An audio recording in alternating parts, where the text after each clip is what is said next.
اس زمانے میں جب ہم رپورٹنگ کر رہے تھے اور عدم اعتماد کے آنے سے پہلے، یعنی کہ جب بدترین پاکستان میں کیا پوری دنیا میں کووڈ گزرا تھا، تو دنیا کی کیا صورتحال تھی؟ دنیا میں مسائل کا جو ہے وہ ایک انبار لگا ہوا تھا، لیکن پاکستان میں آپ نے دیکھا کہ کس طرح احساس پروگرام کے ذریعے غربا میں پیسے بانٹے گئے. ان کو میں نے لڑکے سے پوچھا جو یہ کام کر رہا تھا احساس پروگرام کی طرف سے، اس نے کہا کہ ہمیں تو اتنا شکر ادا کرتے ہیں جب ہم لوگوں کے گھروں پہ جا کے دیتے ہیں تو وہ تو ہمیں دعائیں دیتے ہیں کہ بیٹا عمران خان نو بھی دعاواں دینا، ثانیہ نشتر نو بھی دعاواں دینا.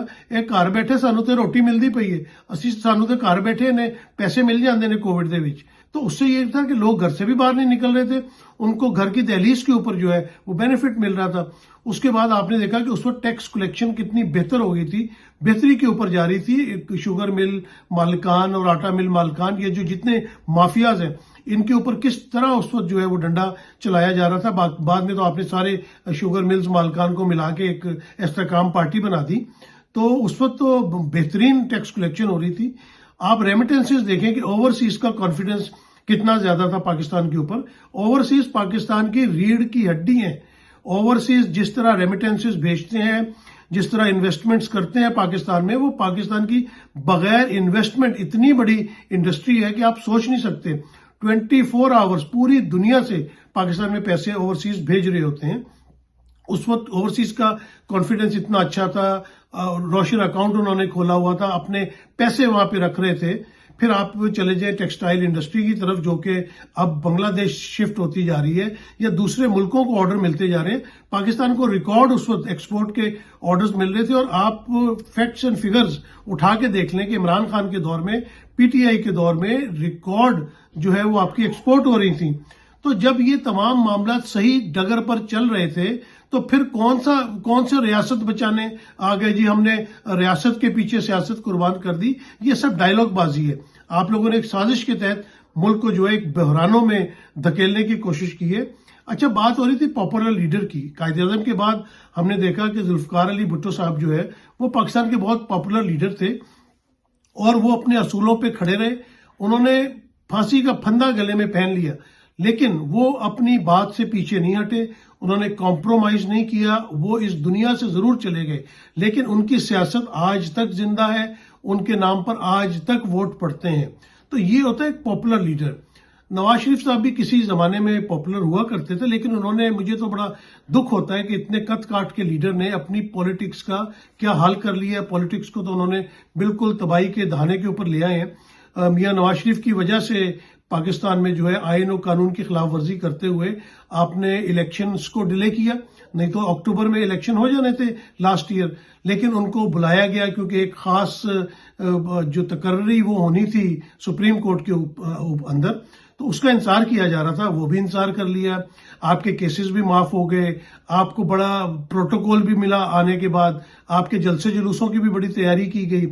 لیکن گراؤنڈ ٹوٹلی ڈفرینٹ ہو چکی تھی. اب جو ینگ جنریشن ہے ان کا پاپولر لیڈر کہا جاتا تھا کہ عمران خان ہے یا برگر ان کے ووٹرز ہیں. لیکن آپ نے تو دیکھا کہ بزرگ، خواتین، ینگ ووٹر، ہر اس کے جو اپنا طبقے کے لوگ ہوتے ہیں، انہوں نے عمران خان کو ووٹ دیا. گو کہ آپ نے ان سے ان کا بلہ چھین لیا تھا، لیکن لوگوں نے باہر نکل کے آپ کو بینگن سے ہرایا، بوتل سے ہرایا، چارپائی سے ہرایا، کرسی سے ہرایا. اور آپ کی شکست آپ کی مقدر ہوئی کہ نواز شریف صاحب نہ تو مانسہرہ کی سیٹ جیت سکے اور لاہور کی سیٹ بھی جس طرح ان کو دی گئی ہے وہ سب کو معلوم ہے. تو نواز شریف صاحب نے پتہ نہیں اپنی سیاست کے ساتھ کیا کیا. مجھے تو بڑا دکھ ہو رہا تھا جب وہ ایک سپورٹنگ ایکٹر کی طور پہ مریم نواز صاحبہ کے ساتھ پنجاب میں بیٹھے میٹنگ کر رہے تھے. ان کا یہ قد کاٹ تو نہیں تھا، لیکن انسان کو ایک مان لینا چاہیے کہ ایک ٹائم آتا ہے، گراؤنڈ ریئلٹی چینج ہو جاتی ہے اور وہ پاپولر نہیں رہتا. اور وہ پاپولر اس لیے نہیں رہتا کہ اس کی جو پالیسیز ہوتی ہیں، نواز شریف صاحب نے بہت اسٹیبلشمنٹ سے ایک زمانے میں لڑائی لڑی ہے، لیکن اب میرے خیال سے انہوں نے کمپرومائز کر لیا ہے. ووٹ کو عزت دو کا نعرہ انہوں نے بالکل پیچھے رکھ دیا ہے اور وہ بالکل اسٹیبلشمنٹ کے پیچھے ہاتھ جوڑ کے کھڑے ہو گئے. جبکہ دوسری طرف عمران خان ڈٹا ہوا ہے. اس کی پارٹی جیتی ہے، اس کو بہت ساری آفرز کی گئی، لیکن وہ کہتا نہیں میں جیل میں رہوں گا، میں مزید جیل کاٹ لوں گا، لیکن میں اپنے بیانیے سے پیچھے نہیں ہٹوں گا. اور ان کو اس بات کا یہی فائدہ ہو رہا ہے کہ وہ عوام میں مزید پاپولر ہو رہے ہیں. مطلب اس سے زیادہ کیا پاپولر ہوں گے کہ تقریباً 200 کے قریب انہوں نے قومی اسمبلی کی سیٹس جیتی ہیں. یہ کوئی عام بات نہیں ہے کہ ایک شخص جیل میں ہے، نہ وہاں سے تقریر کر سکتا ہے، نہ وہاں سے کوئی وہ اپنے لوگوں کے ساتھ ملنے کی اس کو اجازت ہے، نہ اس کے پاس اس کا انتخابی نشان ہے. پھر بھی لوگ اتنے کنونس ہیں اور اتنے اچھے طریقے سے ساری چیزوں کو مینج کیا گیا ان کی پارٹی نے کہ لوگوں نے جو ہے وہ آ کے ان کو ووٹ دیے.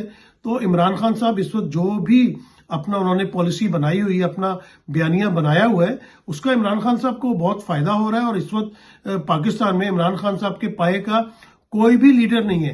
تو اگر آپ اس لیڈر کو پابند سلاسل رکھیں گے، اسے عوام میں نہیں آنے دیں گے اور آپ پالیسیاں بنائیں گے معیشت بہتر کرنے کے لیے، تو ان پالیسیز کے اوپر کون عمل کرے گا؟